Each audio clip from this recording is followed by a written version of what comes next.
Simon commission की नियुक्ति क्यों हुई थी? तो साइमन कमीशन एक व्यक्ति थे जिनके देखरेख में ये बातें होने वाली थी, तो उन्हीं के नाम पर एक आयोग बना, साइमन आयोग। तो साइमन कमीशन की नियुक्ति को क्यों भारतीयों ने विरोध किया और क्यों इसका अस्वीकार किया? जो ब्रिटिश का जो असेंबली था उसके अंदर जो भारतीय सदस्य थे उन्होंने गवर्नमेंट ऑफ इंडिया एक्ट के अधिनियम में क्या क्या कमियां हैं उसके बारे में लोगों को बताया कि इस एक्ट में ये कमियां हैं, जिसके परिणाम स्वरूप 1927 में के आगामी में संवैधानिक सुधारों के लिए साइमन कमीशन की नियुक्ति की गई।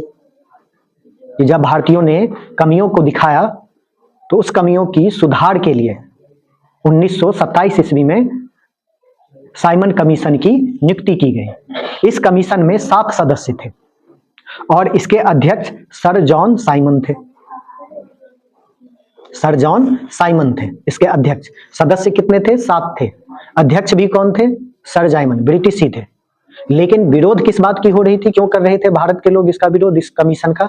क्योंकि इस कमीशन में एक भी भारतीय सदस्य नहीं थे, सातों के सातों ब्रिटिश सदस्य थे और उसके जो अध्यक्ष थे वो भी ब्रिटिश ही थे।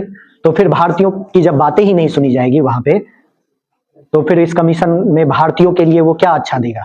इसीलिए विरोध कर रहे थे कि सदस्य तो हमारी भी होनी चाहिए ना, भारतीय भी तो होनी चाहिए, सिर्फ ब्रिटिश का सदस्य होने से तो कुछ नहीं होने वाला। दूसरा कारण था कि कमीशन की नियुक्ति की शर्त में स्वराजों का भी कोई भी उल्लेख नहीं किया गया था। कमीशन जो बनाए गए थे उसमें स्वराज की जो मांग रखी गई थी कि हमें स्वराज चाहिए, तो उस स्वराज की भी कोई बात उस कमीशन में नहीं हुई थी कि हाँ हम स्वराज के ऊपर भी बात विचार या बहस या टिप्पणी करेंगे, ऐसा भी नहीं था। जबकि भारतीयों की मांग केवल स्वराज थी, वो चाहते थे कि हमें स्वराज चाहिए, पर भारतीयों के लिए बात हो ही नहीं रही थी उस कमीशन में।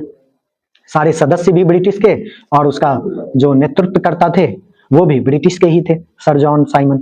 इसी के नाम पे रखा गया था साइमन कमेटी, इसीलिए भारतीय इसका विरोध कर रहे थे।